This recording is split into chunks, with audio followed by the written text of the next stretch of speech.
Yes bakunzi bazamuka TV twongere twitereke tugire ibyo tuvuga kuri aya masaha ya nimugoroba nk'uko bisanzwe. Ni ya gahunda yacu dufitanye, ni ya appointment cyangwa se ya rendezvous dufitanye ya nimugoroba kubagezaho amakuru yiriwe acaracara mu mbuga nkoranyambaga cyangwa se ku mbuga nkoranyambaga, by'umwihariko Twitter, Instagram ndetse no mu bitangazamakuru bitandukanye.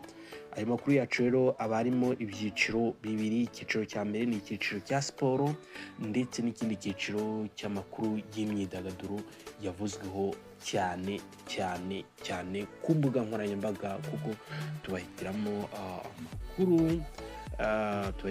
amakuru kabisa, tubahitiramo amakuru yagiye avugwaho cyane n'abantu batandukanye.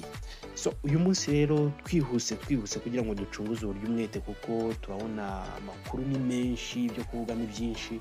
Turavuganira ku ikipe ya Rayon Sport, isaro ry'Inyanza cya Semurera, isaro ry'Inyanza, ikipe y'Abanyarwanda. Uyu munsi yasohoye ibiciro byo ku mukino w'igikombe, byo ku mukino wa Rio Day cyangwa se umukino w'igikundiro cyangwa se umunsi w'igikundiro. Ibiciro byamaze kujya ahagaragara. Ese uyu mukino ni umukino wa gishuti, ni umukino, mbese uyu mukino turababwira amazina wahawe kugira ngo ubashe kuba umukino ukomeye muri Afurika, mu Rwanda, muri East Africa ndetse no ku isi muri rusange. Ibyo turabiganiraho ku by'ibiciro n'ibiki. Turongera tuvuge noneho ku mukinnyi bita Bigirimana Abedi, nawe ibye ubu ngubu birimo birajya ku musozo kabisa. Anytime wajya kumva yashyize umukono ku masezerano cyangwa se yakubise ikaramu ku masezerano na Rayon Sport. Mu ikipe ya Rayon Sport ikindi turi buganireho ni icyerekeranye Bigirimana Abedi. Ni ibyo muri Rayon Sport, turagaruka kuri ibyo ngibyo, tunarebe no ku myitozo n'ibindi bitandukanye bike. Ikindi tugiye kureba noneho sasa, tugiye kureba mu ikipe ya APR FC. Ikipe ya APR FC yari ifite umukino wa gishuti n'ikipe ya Gorilla, twarabibabwiye ejo, ariko umukino warangiye ari ibitego 2-2. Ni umukino warangiye gutyo. Iby'ibitego uko warangiye n'iki ni ibintu abantu bashobora kuba bamenye, ariko se nyuma y'uko uyu mukino urangiye, abafana cyangwa se abantu bakurikirana ibya ruhago bavuze iki, batangaje iki kuri APR FC? Bivuze ngo ni comment nyinshi cyane zakurikiye iyi result cyangwa se uyu musaruro wavuye muri uwo mukino wa gishuti hagati y'aya makipe yombi. Nabyo turaje tubiganireho, turi izo comment ese zaba zimeze zite hagati y'aya makipe abiri. Ikindi turi buganireho ni icyerekeranye, ese APR FC irateganya iki muri iyi season ya 2025-2026? Abakinnyi izakoresha ni bangahe? Abizasezerera ni bangahe? Nabyo tuje kubirebaho, turebe uko bimeze. Hari n'ibindi turi buganireho muri siporo bitandukanye, bike na bike byiriwe bivugwa, ariko nibyo muri make. Ikindi turajya turajya mu byerekeranye mu myidagaduro noneho, nubwo biri mu bukerarugendo, ariko hari aho bifitanye n'ibyamamare, kandi buri ibyamamare nabyo inkuru zabyo ziba zijya mu myidagaduro. Turavuga ku itsinda Mackenzie ririmo ba Naomi na barumuna be n'abakuru be, rikomeje kwitendeka kuri Chateau Lumarara. Ese Chateau Lumarara byarangiye, iri tsinda riyitendetseho irafungwa, irahagarikwa, niba twabyita gufungwa, yahagaritswe igihe runaka. Turasoma iryo tangazo rya RDB, turarisoma twihuta kuko murarizi, ahubwo turareba tuti ni ibiki byakurikiye. Ese itsinda Mackenzie ryabyakiriye rite? Ese abanyarwanda muri rusange babyakiriye bate? Gusa uko babyakiriye ntago ari kwiza, kuko buriya Naomi niba yarakunzwe, ariko sofa ashobora kuba ari mu bantu banzwe n'abanyarwanda benshi. Nabyo turaje turabisesengura cyangwa se turebe komenti zakurikiye ibyo bintu cyangwa se uko abanyarwanda babyakiye.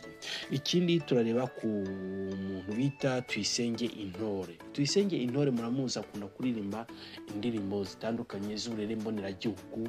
Buriya we na Senderi ni abantu baririmba indirimbo z'uburere mboneragihugu cyane. Uyu nguyu nawe yamaze kuba umuyobozi mu nzego z'ibanze. Muragira muti yabaye uwuhe muyobozi? Nabyo turabiganiraho buhoro buhoro. Ikindi turareba beef cyangwa se amakimbirane hagati y'umugore wa Jay Polly ndetse na Lil Jon, producer Lil Jon ndetse na Nirere Afsa uzwi nka Fifi, umugore wahoze ari uwa Jay Polly. Nawe turaje turebe mu ncamake ese ibyabo byaba bimeze bite aho ngaho ni mu myidagaduro. So ndumva twaba tubabwiza incamake zimeze gutya, ubundi mu kanya tukagaruka tukacena twiruka cyane. Noneho uyu munsi ntabwo turi butinde mu makona, turagenda tukubita tubangura. Reka dusome ku mazi gake ubundi tugaruke.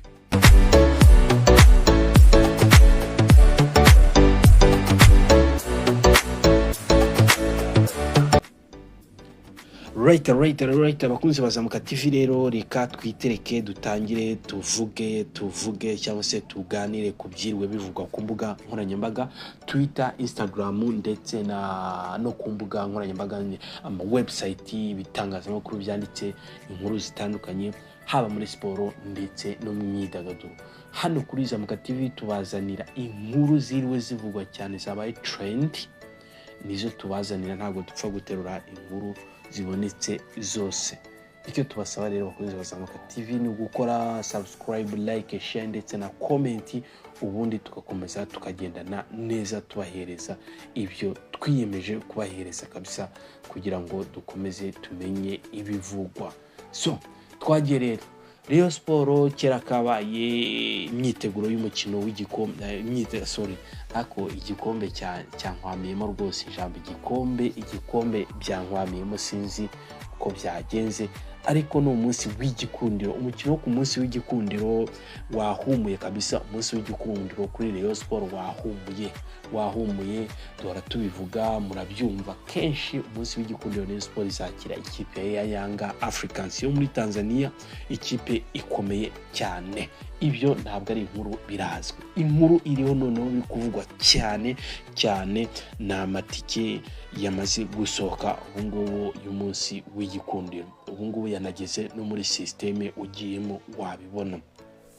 Ese uwo mukino wo ku munsi w'igikundiro waba uteye ute? Umunsi w'igikundiro uko uteye, Rayon Sport yamaze gushyira hanze uko amatike agura. Buri muntu wese ashoboye yajya kuri muri systeme, kuri telefone zanyu akaba yakigurira itike. Rayon Sport isigaye ikora ibintu mu buryo bugezweho cyane. Uyu munsi turi kuri tariki 22 z'ukwezi kwa karindwi 2025. Umunsi w'igikundiro uri kuri tariki 15 z'ukwezi kwa munani. Fata iyo minsi 8 uteranyeho iminsi 15 urasanga biri mu minsi 23. Habura hafi ukwezi kugira ngo match ibe. Rayon Sport yasohoye ibiciro uko bimeze kuri stade, yitegura kabisa. Bivuze ko ikipe ya Rayon Sport irashaka gufasha abanyarwanda, gufasha abatanzania, gufasha abarundi, gufasha abakongomani, gufasha abantu bose muri East Africa, muri Afrika, isi yose, kugura amatike hakiri kare y'umunsi w'igikundiro. Bizaba ari ibicika. Uyu ni umunsi ukomeye cyane, uvuze byinshi ku bafana ba Rayon Sport, uvuze byinshi kuri football yo mu Rwanda, uvuze byinshi kuri football ya East Africa, uvuze byinshi kuri football ya Afrika muri rusange. So Rayon Sport rero mu rwego rwo kwirinda akavuyo cyangwa se kwirinda ko hari ibyapfa, yabaye ishyize ku mugaragaro amatike yo kuri uwo munsi.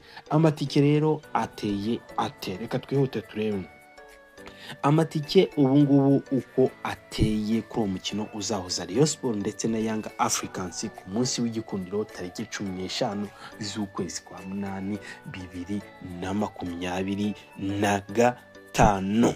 Uko bimeze sasa rero upper bowl abona muri stade Amahoro uko bimeze ni igice cya kabiri cyo hasi. Urumva ni igice cya kabiri. Urabona ko stade Amahoro ifite ibice bibiri. Hari igice cyo hasi n'igice cyo hejuru cy'abantu bicaramo. Ni ukuvuga ngo upper bowl icyo gice cyo hejuru kwinjiramo ni 3,000 by'amanyarwanda gusa. Inoti imwe, ebyiri, eshatu z'igihumbi z'amanyarwanda. Urumva ko ibiciro ni nk'iby'umuneke kuko urano umunsi ukomeye cyane. Noneho lower bowl noneho yo ni 5,000. 5,000 inoti z'igihumbi, imwe, ebyiri, eshanu cyangwa za bibiri, imwe, ebyiri n'igihumbi indiya cyangwa se iya 5 imwe. Nuko bimeze. Ni ukuvuga ngo igice cyo hejuru muri stade Amahoro ni 3,000 naho icyo hasi ni 5,000. Ngayo nguko nuko byifashe. Noneho Classic City, muri Classic City ni 15,000. Classic City ni 15,000. Nuko bimeze muri ku munsi w'igikundiro. Nuko bimeze ahandi uko bimeze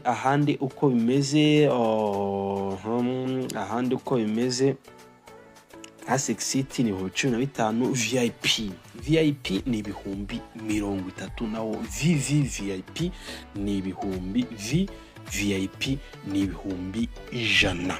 Executive City yo ni 150,000. Skybox ni 2,000,000 z'amanyarwanda.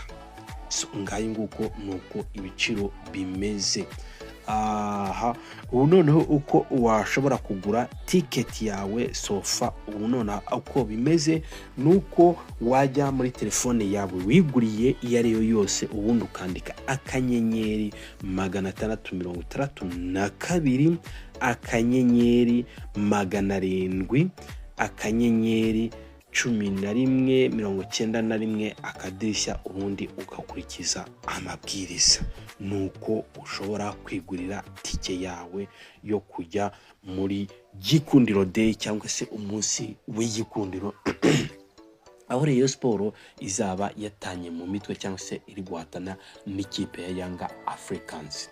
Narababwiye abakozi ba Zamuka TV, ndababwira nti tariki 15 z'ukwezi kwa 8 2025 cyangwa se mbere yaho ku matariki 18 na 15 ubwo murabyumva, ikirere cy'u Rwanda, ikirere cya Kigali kizaba ari ubururu n'umweru. Rayon Sport cyangwa se Gikundiro cyari Nyanza, ndetse n'umuhondo n'icyatsi Young Africans, timu ya wananchi kutoka Tanzania. Nuko ikirere cyo mu Rwanda kizaba kimeze by'umwihariko ikirere cya Kigali cy'umurwa mukuru w'u Rwanda, Kigali. Ngayo nguko rero ku munsi w'igikundiro nuko bizaba byifashe. Twihuta cyane muri Rayon Sport rero, ibindi biri kuvugwa n'uwitwa Bigirimana Abedi yamaze gusesekara mu mujyi wa Kigali, ubu ngubu ni hari.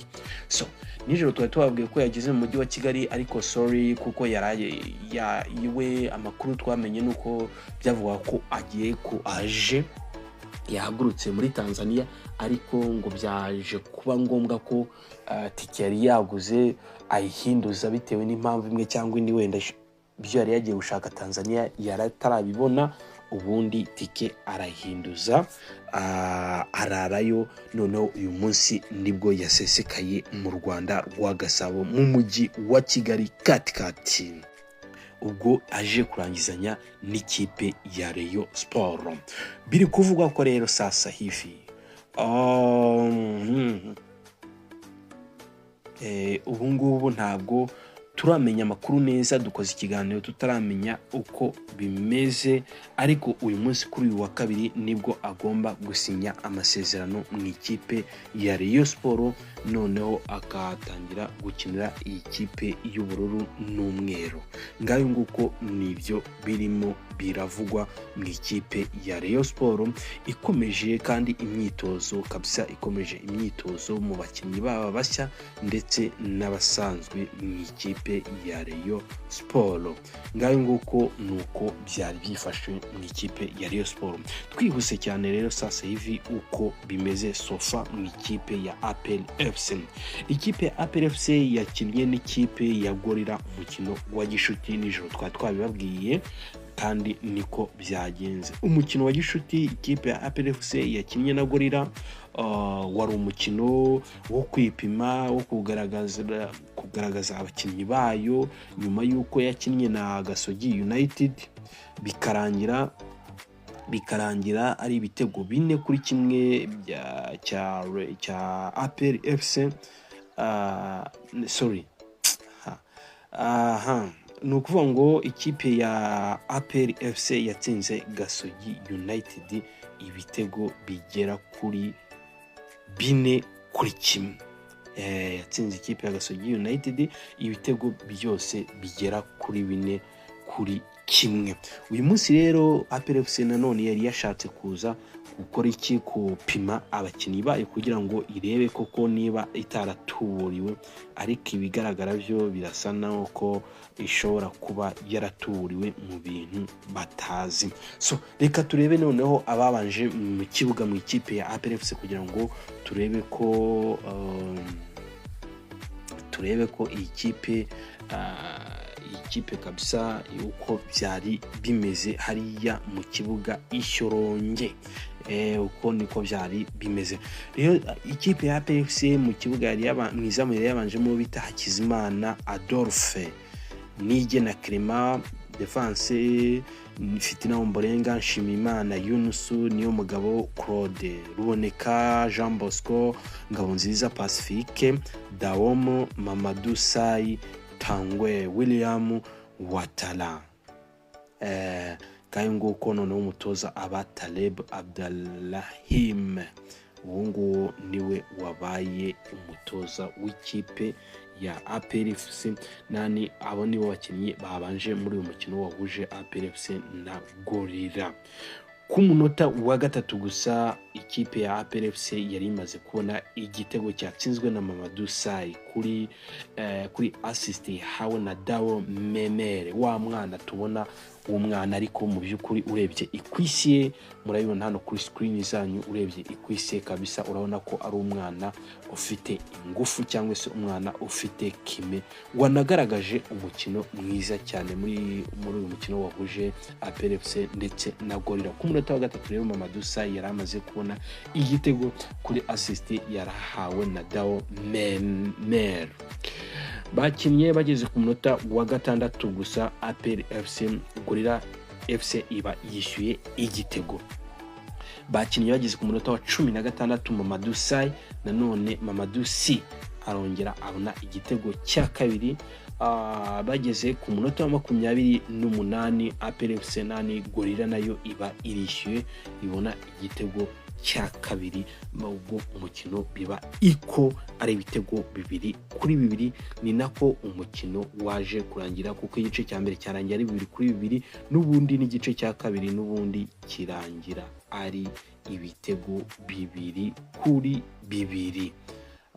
Ubwo rero nuko match yarangiye. Uko yarangiye mushobora kuba mwabyumvise niki, ariko se niki isize iki imusozi? Ni yihe nkuru isize imusozi iyi match ya APR FC ndetse na Gorilla? Abafana bo ntago bajya biburira, baba abafana ba Rayon Sport baba n'abafana ba APR FC, kuko hari icyo babivuzeho. Hari umufana noneho waje kuri Twitter aragira ati kuko bayiciriye akarutega rwose, ntago ibyayo bimeze neza, abafana ntago bakiriye uko yakinnye cyangwa se iyi ntsinzwe yayo ntago bayakiriye neza. Twihuse rero comment cyangwa se commentaire z'abakinnyi hano uko byagenze.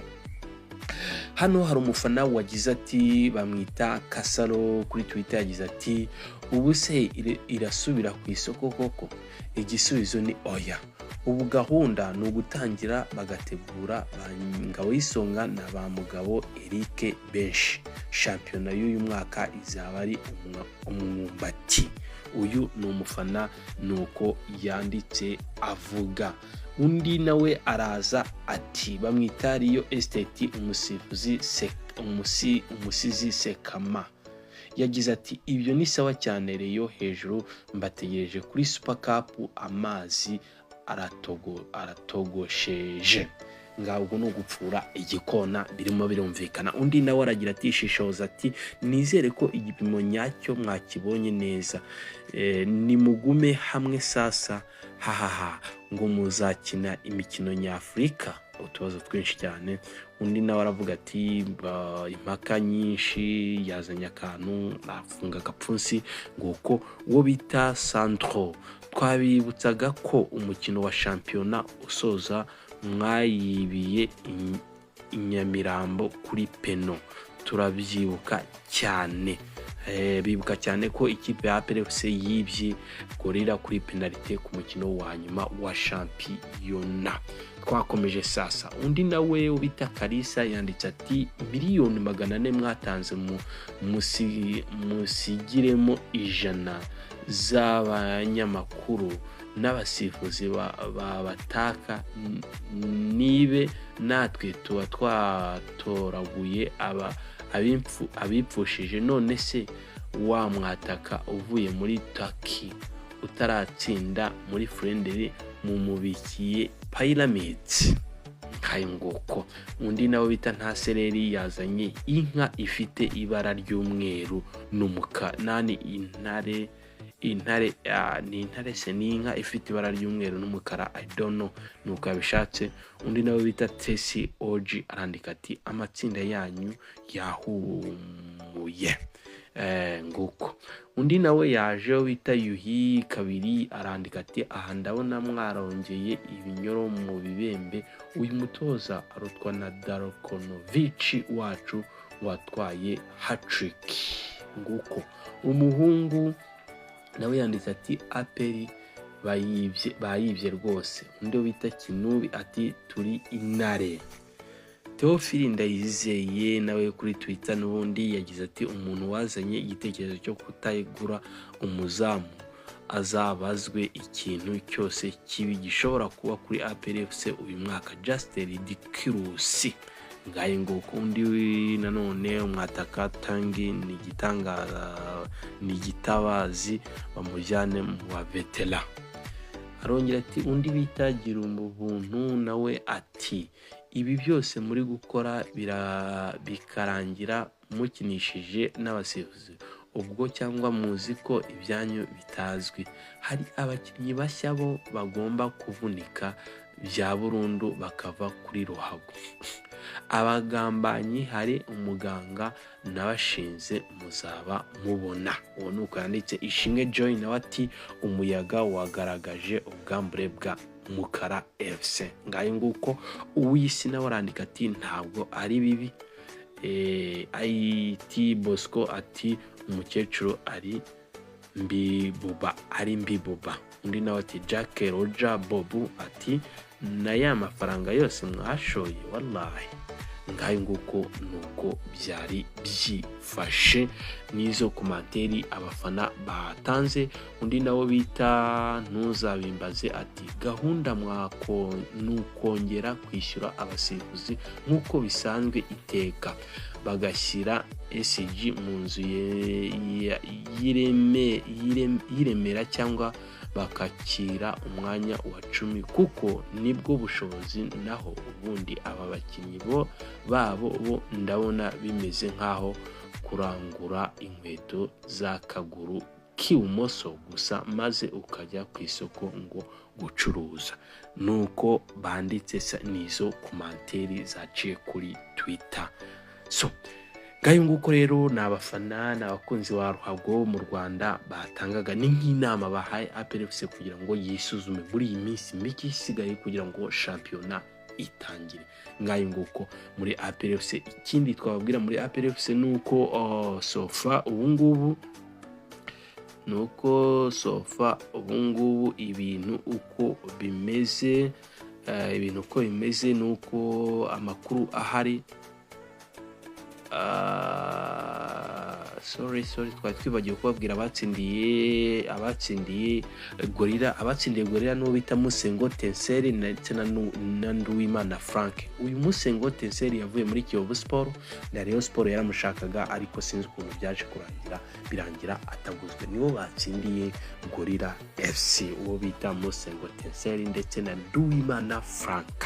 Twihuse cyane rero mu mwaka ku ikipe ya APR FC mu mwaka w'imikino wa 2025-2026 ikipe ya APR FC isakoresha abakinnyi 26 mu gihe abasigaye bamenyeshwa amakipe bazatizwamo bitarenze ku uyu wa gatatu. Ejo bakunze Bazamuka TV nibwo ikipe ya APR FC izatangaza abakinnyi 26 izagumana ndetse n'abandi basigaye ikabohereza mu makipe za Gicumbi, za Marine, za Bugesera, ngayo nguko ikabatiza na za Kiyovu, ngayo nguko uko niko byifashe mu ikipe ya Nyamukandagira. Twihuse rero bakunze Bazamuka TV, tugiye mu kanya gato duhite dusimbukira mu makuru y'imyidagaduro.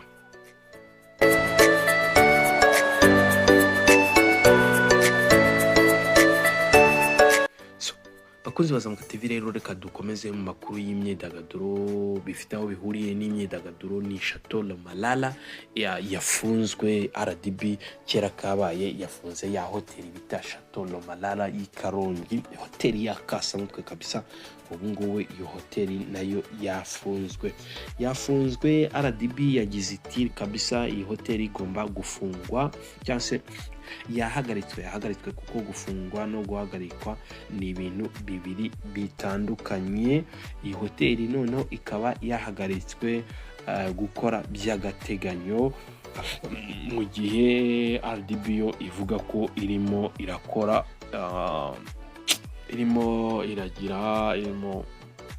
ubugenzuzi kugira ngo irebe ko niba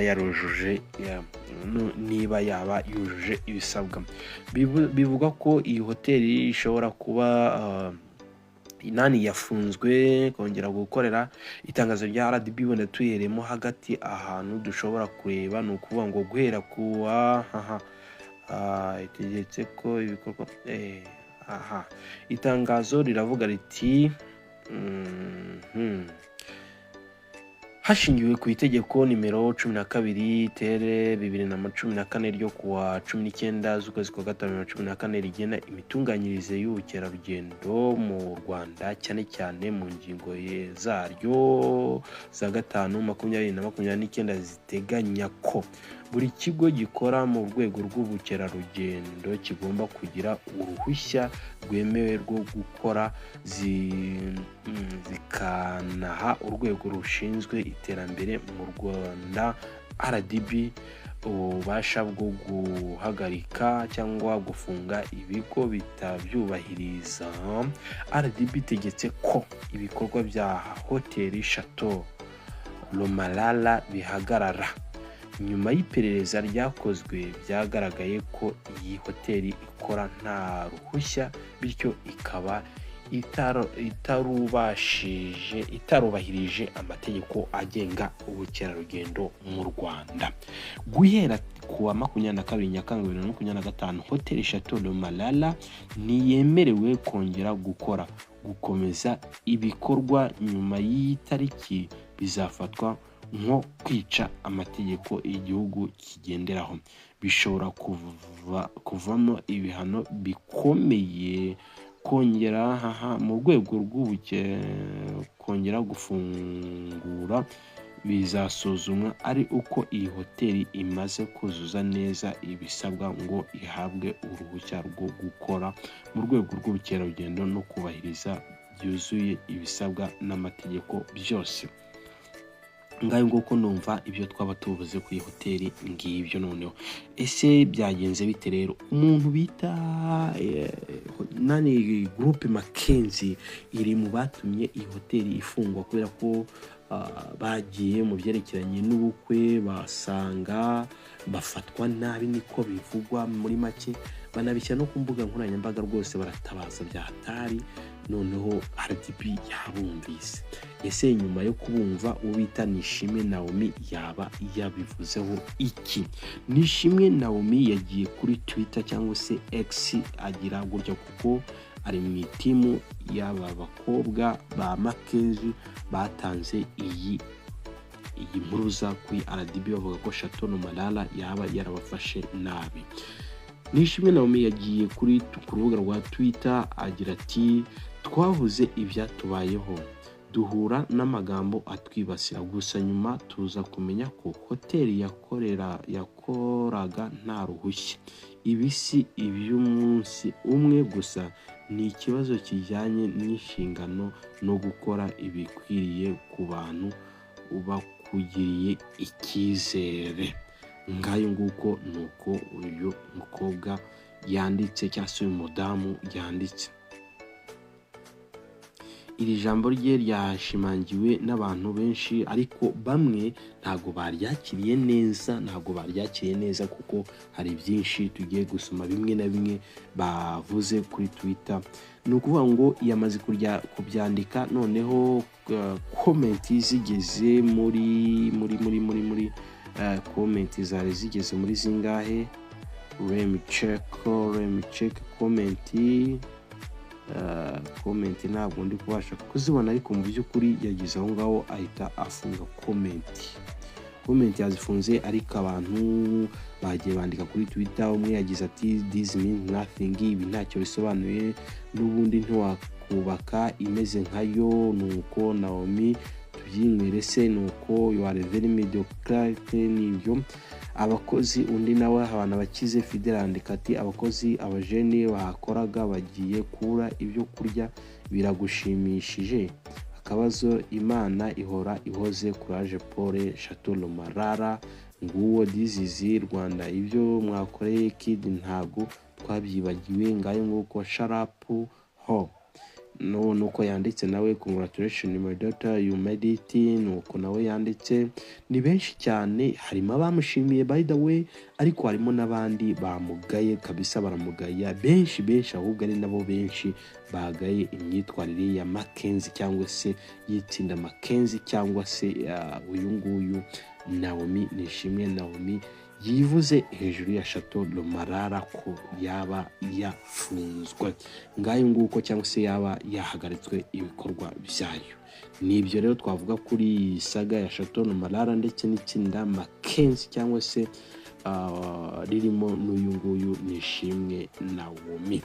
Twabwiye ko Intore Tuyisenge rero nawe yabaye umuyobozi mu nzego z'ibanze. Uyu Intore Tuyisenge asanzwe ari umuhanzi w'indirimbo z'uburere mboneragihugu, yabaye umuyobozi mu nzego z'ibanze, aho kuri ubu ari umukuru w'umudugudu wa Rwamaya uherereye mu karere ka Kicukiro, aho ni mu mujyi wa Kigali.